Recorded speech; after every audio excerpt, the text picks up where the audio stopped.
Browns just made a move that makes zero sense right now, unless they're preparing for something big that nobody sees coming.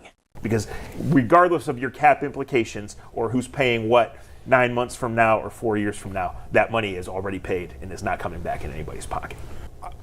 There's a lot there to unpack. Nobody wants to trade Myles Garrett. I don't think anybody is like, man, this is great. We're going to get all these picks that they're probably going to screw up.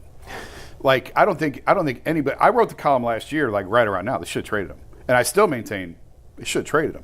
It would have been hard with the cap and everything else. They would have had to wait till the new league year begins, whatever. But it's not because I don't think Myles Garrett is a good player. It's because this team isn't going anywhere. Look, nobody saw this coming. The Cleveland Browns just did something with Myles Garrett's contract that has the entire NFL talking. And if you think you know what it means, you might want to sit down for this. This isn't your typical cap move. This is something completely different, and the implications are wild. Before we even get into what happened, you need to understand this. The Browns gave Myles Garrett zero additional cap space right now. Zero. So what's really going on here? You already know what time it is. The Browns and Myles Garrett just restructured his deal, pushing back a massive $10 million bonus that was supposed to hit yesterday. And here's where it gets interesting. Jason from Over the Cap, maybe the best cap guy in the business, said this is a very odd move for a contract with a no-trade provision. He's right. This doesn't create short-term cap space. This doesn't help them sign anybody right now. But what it does do, it kicks open a door that nobody expected to see cracked, and the entire Cleveland media landscape is losing their minds trying to figure out what it means. It is. What's exactly 4 weeks from today? It is. Right? So yeah, that would be. But I still think that's highly outside. If I have to put money on the table right now, I still think it's more likely than not that he is here. But I am by no means at 90-10. That I still think because Myles has a voice in this too, and yes, he's got a no trade clause. Now, before we go any further, let me address the elephant in the room. Some of our colleagues in the media, and I'm not talking about the fans here. Fans are going to speculate. That's what fans do. But some media members are out here purposely triggering emotions for absolutely no reason. And look, I get it. The Browns haven't won anything. They've won 8 games the last 2 years, with arguably the greatest defensive player in franchise history not named Jim Brown. But let's be real for a second. Mary Kay Cabot came out this morning and said flat out, the Browns have no plans to trade Myles Garrett. None. Zero. She talked to a league source who confirmed that while this restructure does make Myles easier to trade down the road, that's not why they did it. In fact, if they wanted to trade him, they wouldn't have needed to restructure anything. They could have just done it. So what's really happening here? Here's what people need to understand. Andrew Berry has been doing this exact same move with contracts for years now. Take the base salary, convert it to a roster bonus, kick the can down the road, create flexibility for the future. That's his MO. That's what he does. But this time, because it's Myles Garrett, the future Hall of Famer, the guy who should be untouchable, everyone's losing their minds thinking this means a trade is coming. And honestly, the frustration is real, because here's the thing. You've got arguably the second best Cleveland Browns player ever behind only Jim Brown, a guy who's going to Canton the second he retires, and people want to entertain trading him for draft picks that you can't even guarantee you're going to hit on. It's maddening. Especially when you know the reality of the situation is that Jimmy Haslam and Andrew Berry aren't seriously considering moving this guy, at least not right now. But here's where it flips. This move does something that people aren't fully grasping yet. It doesn't help them today, but 6 months from now, a year from now, if things go sideways, if this team is spiraling toward another top 5 pick, if the roster falls apart again, this move suddenly makes a lot more sense. Because what they did was take a contract that was already team-friendly and made it even more flexible for future moves. They essentially built a bridge, a runway if you will, to potentially make a move later if they absolutely have to. Think about it this way. The Browns are headed into a season where nobody on the outside, and probably not many people on the inside, truly knows what the expectations are. Are they trying to compete? Are they tanking without saying they're tanking? Are they hoping Deshaun Watson magically turns back into 2020 Deshaun? Nobody really knows, and this move with Myles gives them options if the worst-case scenario plays out. Now, let's talk about Myles himself for a second, because he's not some passive bystander in all of this. He has a no-trade clause. He has tons of influence in this organization. So why would he agree to this? Why would Myles Garrett, who went on Radio Row earlier this year and absolutely torched the Browns organization, and by the way, everything he said was true, nobody argued with the facts, why would he sign off on a move that makes it easier for the team to potentially move him down the line? Here's my theory. Myles is 31 years old next season. He's been in Cleveland his entire career. He's seen the dysfunction. He's lived through the chaos. And as much as he loves this city, he's also a competitor who wants to win.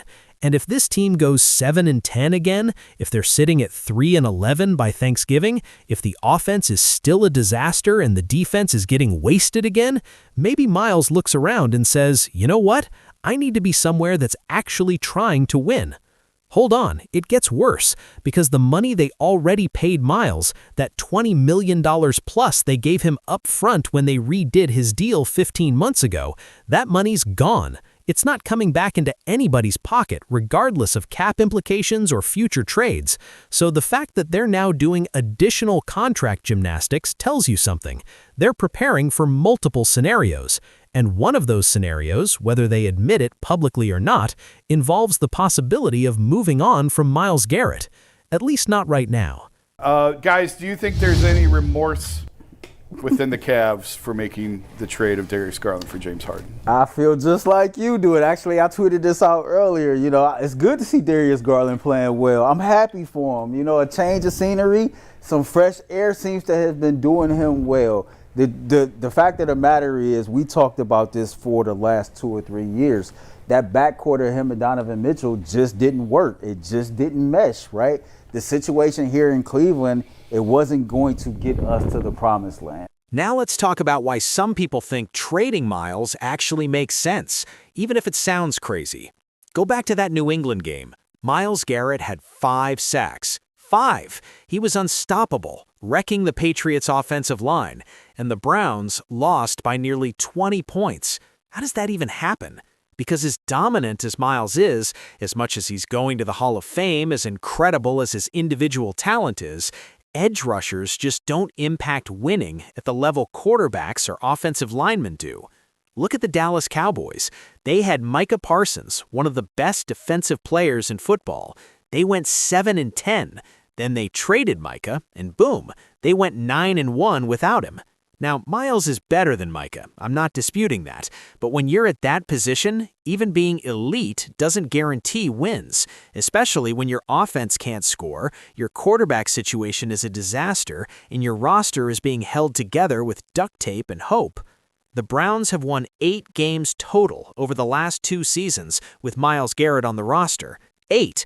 They've spent $1 billion in payroll over 4 years, 0 playoff wins since 2021, and they've got the greatest defensive end in franchise history playing at an all-pro level. So what does that tell you? It tells you that as great as Myles is, he alone can't fix this. You're driving a Ferrari, but you're living in a house that's about to be foreclosed on. But here's the thing. Even knowing all of that, I still don't think they're trading him right now. Because if they were seriously trying to move him, they would have done it already. They could have gotten a haul last offseason, multiple first-round picks, set themselves up for a full rebuild. But they didn't, because Andrew Berry doesn't want to be the GM who traded for Deshaun Watson and then also traded away Myles Garrett. That's a legacy killer. And Jimmy Haslam, despite all his mistakes, still believes this team is closer to winning than they are to tanking. Wait, because this next part is where everything changes. They just hired Todd Monken as the head coach. Brand new regime, fresh start. And one of the first things Monken said in his opening press conference was how much Myles Garrett kept him up at night when he was offensive coordinator in Baltimore. He talked about how special Myles is, how rare that kind of talent is. So you really think they're going to turn around and tell their brand new head coach, hey, welcome to Cleveland. By the way, your best player? Yeah, he's gone. Good luck. That doesn't make sense. Not right now, at least. But again, that's the key phrase, not right now, because this move sets up the ability to make that decision later if circumstances change, if the season goes off the rails, if Myles himself starts pushing for a trade because he's tired of losing, if a team comes calling with an offer the Browns can't refuse. This restructure makes all of that cleaner and easier to execute when the time comes. The Cleveland Cavaliers was just too young. You know, we needed to get older. We needed to get more playoff experience on this roster. And it's just one of those situations 4 years from now, James Harden will be retired. You know, hopefully Darius Garland is still playing lights out, balling, and we'll come back to it. But if we win a championship or two within that time span, then... You think that was wild? Keep watching, because we're about to get into the part that nobody's talking about. The part where Myles Garrett's own words earlier this year might have been a preview of what's coming. Because when he went on Radio Row and torched the organization, he wasn't wrong about anything, not one thing. The Browns are a bad franchise in a bad place right now. The roster is incomplete. The quarterback situation is catastrophic. The culture is broken. And until multiple things change, none of that gets better. And now Kevin Stefanski is gone. Jim Schwartz, who Myles wanted as head coach, is gone. The people Myles trusted or respected in the building are disappearing one by one. So what happens if this team starts 2-6 again? What happens if Deshaun Watson is still terrible? What happens if the offense is still a dumpster fire and the defense is carrying the entire load but getting no help? Does Myles look around and say, I'm done? I'm not saying that's definitely happening, but I am saying the door is now open for that conversation. And that's what this contract move did. It cracked the window. It created the runway. It sets up the possibility that if Myles Garrett wants out, or if the Browns decide it's time to blow it all up and start over, they can do it without destroying their cap situation or creating $50 million in dead money. Now, here's where the Shedeur Sanders angle comes in. Because while everyone's focused on Myles Garrett trade rumors and cap gymnastics, they're completely ignoring the bigger picture. The Browns are in prime position to draft a franchise quarterback. They're going to be picking in the top 5, maybe top 3. And if Shedeur Sanders is sitting there at pick number 2 or 3, you really think they're going to pass on him? This is the same Shedeur Sanders who just won the Heisman Trophy, the same Shedeur Sanders who's been compared to Joe Burrow in terms of poise and accuracy. The same Shedeur Sanders who played behind a suspect offensive line at Colorado and still put up video game numbers. And now you're telling me the Browns, who desperately need a quarterback, who are staring down the barrel of another lost season with Deshaun Watson, aren't going to take the best quarterback prospect since Trevor Lawrence? Here's what nobody's connecting. If the Browns draft Shedeur Sanders, they suddenly have a young franchise quarterback on a rookie deal. That means they have financial flexibility to build around him. That means they can afford to keep Myles Garrett and pay him because they're not sinking $230 million guaranteed into a broken quarterback. But if they don't draft Shedeur, if they stick with Deshaun, or try to band-aid the position with some veteran stopgap, then keeping Myles Garrett becomes a lot harder to justify. Because here's the reality. If you're not competing for a Super Bowl, you shouldn't be paying premium money for a premium edge rusher. You just shouldn't. It's bad asset management. It's poor team building. And if the Browns are sitting at 5-12 next January with Deshaun Watson still looking washed and Myles Garrett frustrated and the fan base ready to riot, that's when this contract restructure starts making a lot more sense. But let's bring it back to right now, today, April 2026. Where do things actually stand with Myles Garrett and the Cleveland Browns? The truth is, he's still here. He's still the face of the defense. He's still the best player on the roster. And unless something dramatically changes between now and September, he's going to be rushing off the edge at Huntington Bank Field when the season starts. But the other truth is, this contract move wasn't done for no reason. Andrew Berry doesn't make moves just to make moves. He's calculated. He's strategic. He's thinking 3 steps ahead. And while everyone else is arguing about whether this means a trade is imminent, he's quietly setting up options. He's building flexibility. He's preparing for multiple outcomes, depending on how this season goes. So is Myles Garrett getting traded? Probably not right now. But in 6 months? A year from now? If the Browns are in the top 3 of the draft again, and Shedeur Sanders' little brother, Dion Jr., is the next big thing coming out of college, and Myles is 32 and starting to decline, and the team is nowhere close to competing, then yeah, it's absolutely on the table. And that's what this restructure did. It made the impossible possible. It took a contract that was already team-friendly and added another layer of flexibility.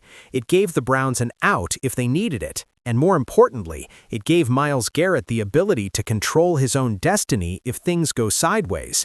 Because at the end of the day, Myles has a no-trade clause. He's not going anywhere unless he agrees to it. And if he wakes up next January and realizes he just wasted another year of his prime on a losing team, he might be the one who initiates the conversation. He might be the one who says, "Get me to a contender. I've given Cleveland everything. It's time for me to go somewhere that's actually trying to win." And if that happens, this contract restructure will look like genius-level planning by Andrew Berry. It'll look like he saw it coming and prepared for it. It'll look like the Browns were ahead of the curve instead of scrambling to react like they usually do. But here's the final twist. What if none of that happens? What if Todd Monken comes in and completely revitalizes the offense? What if Deshaun Watson, against all odds, finds his 2020 form again? What if the Browns draft Shedeur Sanders and he's everything they hoped for and more?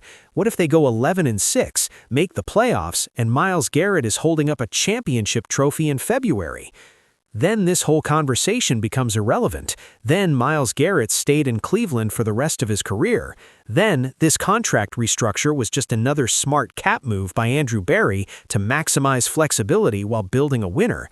Then everyone who was freaking out about trade rumors looks silly, and the Browns finally break the curse and bring a championship back to Cleveland. Which version of this story do you think we're going to get? Because right now, both are possible, and that's what makes this so fascinating. The Browns just created a choose-your-own-adventure situation with their best player, and depending on how the next 6 months go, we're either going to look back on this as the beginning of the end for Myles Garrett in Cleveland, or the moment when Andrew Berry set the stage for a championship run. Is the NFL scared of what comes next for the Browns and Myles Garrett? Is Cleveland about to shock everyone by drafting Shedeur Sanders and building a dynasty? Or are we watching the final chapter of Myles Garrett's time in Cleveland play out in slow motion? Drop your thoughts below, because this story is far from over.